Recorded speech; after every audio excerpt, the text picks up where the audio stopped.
ज्यादातर एक जगह बैठे बैठे काम 8-8 घंटे काम कर रहे हैं, एक ही जगह बैठे हुए हैं। बाहर निकले तुरंत कार में बैठे, कार से फिर घर गए, फिर जंक फूड खाते हैं क्योंकि रात को घर पहुंचते हैं। सर, हम आपसे ये भी जानना चाहेंगे, मान लीजिए अगर राह चलते या आसपास किसी के हार्ट अटैक आ जाता है तो हम फर्स्ट एड के तौर पर ऐसा क्या करें जिससे उसकी जान बचाई जा सके? एल्कोहल लेते हैं, एल्कोहल बिल्कुल न लें। ऐसा कहा जाता है कि कोई कहता है कि नहीं एक पैक लेने में कुछ नहीं होता, लेकिन एल्कोहल आपको नहीं लेना है। पिछले कुछ दिनों में हमने देखा है कि हृदय गति रुक जाने से बहुत से लोगों की मौत हो जा रही है। आज इसी मुद्दे पर बात करने के लिए हमारे साथ मौजूद हैं डॉक्टर संतोष यादव। वो हृदय रोग विशेषज्ञ हैं डॉक्टर श्यामा प्रसाद मुखर्जी अस्पताल में। सर, बहुत बहुत स्वागत है आपका दोबारा टीवी में। आपसे ये जानना चाहेंगे कि हार्ट अटैक है क्या? सबसे पहले तो आपका बहुत बहुत धन्यवाद कि आपने इतना अच्छा टॉपिक चूज किया है जो समाज में बहुत ही इम्पोर्टेंट है, लोगों को इसके प्रति जागरूकता होना। हार्ट अटैक, जहाँ तक हार्ट अटैक को हिंदी में बोलते हैं दिल का दौरा। ये क्या है, इंग्लिश में मेडिकली टर्म से बोलते हैं acute myocardial infection. Myo means muscle, cardinal means heart, infection means blood की सप्लाई रुक जाना, मतलब थक के जम जाना।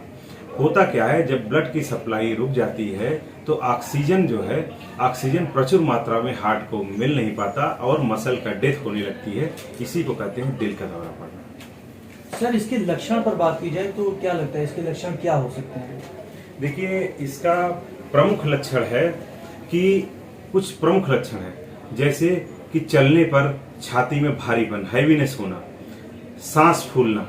चलने पे जैसे पहले आप ऑफिस आराम से चले जाते थे और अब आप 100-200 मीटर भी जा रहे हैं तो आपको लग रहा है कि हमारी सांस फूलने लग रही है। या आप रात को सोए हुए हैं, बार बार आपकी नींद टूट रही है। या आपको पसीने बहुत हो रहे हैं। या आपका पल्स रेट कभी तेज हो जा रही है, कभी धीरे हो जा रही है। या आप खाना खाने की, स्पेशली खाना खाने के बाद आपको बहुत डकारें आ रही हैं। अब खासतौर पर अगर आप थोड़ा भी चले तो और ज्यादा दर्द बढ़ने लग रहा है। आप बैठ जा रहे हैं, दर्द में आराम मिल जा रहा है। और कोई एंटासिड या कोई गैस की दवा खाने पे आपको आराम नहीं मिलता तो आपको हृदय रोग विशेषज्ञ से अवश्य सलाह लेनी चाहिए। सर, ज्यादातर पहले देखा जाता था कि जो बुजुर्ग लोग होते थे उन्हें हार्ट अटैक की दिक्कत आती थी, लेकिन आज के दौर में यंग जनरेशन भी इसकी चपेट में आ रहा है, तो इसको लेकर आप क्या मानते हैं? देखिए, यंग जनरेशन में सबसे प्रमुख कारण है साइकोलॉजिकल स्ट्रेस जो है यंग जनरेशन में क्या है, उनकी ज्यादातर नाइट शिफ्ट है या डे में वो एक जगह काम कर रहे हैं, फिर दूसरी जगह फिर 8 घंटे की ड्यूटी कर रहे हैं, या वर्कलोड उनके ऊपर बहुत ज्यादा है। तो जैसे मैंने बताया, इससे उनको स्ट्रेस होता है। स्ट्रेस के कारण वो क्या करते हैं, कुछ इसके रिस्क फैक्टर है, उसी में हम इसको बताते हैं। जैसे रिस्क फैक्टर है non modifiable, modifiable risk factor है जिसमें हम लोग कहते हैं कि इनको हार्ट अटैक आने के चांसेस ज्यादा हैं। ऐसे लोग, अब वही यंग जनरेशन क्या करेगी, स्मोकिंग की आदत डालेगी कि ज्यादा देर जगना है, मैं टोबैको लूं। एल्कोहल क्या करता है, हृदय की गति को अनियमित कर देता है। एल्कोहल लेंगे। और सेडेंट्री लाइफ स्टाइल, वो ज्यादातर एक जगह बैठे बैठे काम 8-8 घंटे काम कर रहे हैं, एक ही जगह बैठे हुए हैं। बाहर निकले तुरंत कार में बैठे, कार से फिर घर गए, फिर जंक फूड खाते हैं क्योंकि रात को घर पहुंचते हैं। ज्यादातर मैगी बनाए या ये बनाए या कुछ भी ऑर्डर कर दिए, जोमेटो ये सब जितने हुए हैं इनसे ऑर्डर कर दिए, उसको खा लिए। तो ये कई कारण मिलके ये हार्ट अटैक के कारण बनते हैं। अब इसमें कुछ रिस्क फैक्टर होते हैं। रिस्क फैक्टर है जैसे शुगर, अनियंत्रित शुगर अगर आपका कंट्रोल में नहीं है, बीपी आपका कंट्रोल में नहीं है, तो क्या होगा, वो वर्कलोड, हार्ट की धमनियों पे वर्कलोड ज्यादा पड़ेगा। इससे उसकी मसिल हार्ड हो जाएगी और हार्ट अटैक के चांसेस बढ़ जाएंगे।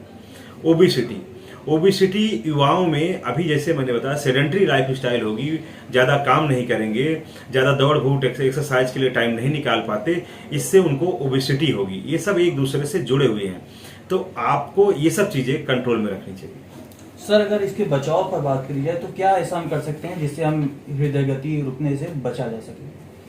बचाव वही जो मैंने बताया, रिस्क फैक्टर, उसी को हमें बचाना है। जैसे स्मोकिंग करते हैं तो आप स्मोकिंग बिल्कुल न करें। एल्कोहल लेते हैं, एल्कोहल बिल्कुल न लें। ऐसा कहा जाता है कि कोई कहता है कि नहीं एक पैक लेने में कुछ नहीं होता, लेकिन एल्कोहल आपको नहीं लेना है। और आपको शुगर है तो शुगर को कंट्रोल में रखा है। अगर आपके फादर या मदर, मतलब 45 के नीचे किसी भी आपकी फैमिली मैटरनल साइड और पैटर्नल साइड किसी की डेथ अगर हुई है परिवार में, तो आपको बिना हार्ट के कोई सिम्टम आए एक बार कार्डियोलॉजिस्ट की अवश्य सलाह लेनी चाहिए कि वो आपका कोलेस्ट्रॉल की जांचें, आपका इकोकार्डियोग्राफी करके कि कहीं आपको ऑब्स्ट्रक्टिव कार्डियोमायोपैथी तो नहीं है, कुछ ऐसा तो नहीं है, उसको देख लेंगे। तीसरा है कि बचाव में आप हरी सब्जियां, प्रचुर मात्रा में हरी सब्जियां खाएं। हरी सब्जियां प्रचुर मात्रा में, खास तौर पे खट्टे फल, विटामिन सी जिसमें भरपूर मात्रा में पाया जाता है, अखरोट है, बादाम है, और जंक फूड को पूरी तरह अवॉइड करें। सर हम आपसे ये भी जानना चाहेंगे, मान लीजिए अगर राह चलते या आसपास किसी के हार्ट अटैक आ जाता है, तो हम फर्स्ट एड के तौर पर ऐसा क्या करें जिससे उसकी जान बचाई जा सके? देखिए, सबसे पहले तो आपको जो मैंने सिम्टम बताया, आप उस सिम्टम को देखिए। अगर आपके पास कुछ नहीं तो 25 पैसे की सिर्फ डिस्प्रिन की एक टैबलेट घोल के आप अगर पिला देंगे तो इवन 40% आप इन्फेक्शन को बचा सकते हैं। डिस्प्रिन की एक टैबलेट पानी में घोलिए और पिला दीजिए। और अगर आपको उसको चेस्ट पेन हो रहा है, और एक सार्बिट्रेट की गोली जीभ के नीचे रख दीजिए 5 मिलीग्राम या 10 मिलीग्राम की। इतना करके किसी अच्छे सेंटर पे ले जाइए जहां उसका ईसीजी और ट्रोपोनिन आई एक टेस्ट होता है, वो मार्कर हो सकता है। तो ये थे हमारे साथ डॉक्टर संतोष यादव। इन्होंने बहुत अच्छे तरीके से बताया कि हार्ट अटैक क्या है और उसके बचाव क्या क्या हो सकते हैं। हमें उम्मीद है कि आप अपना बचाव बेहतर ढंग से अब कर पाएंगे। कैमरामैन तौहीद के साथ द भारत टीवी के लिए शुभम वाल्मीकि।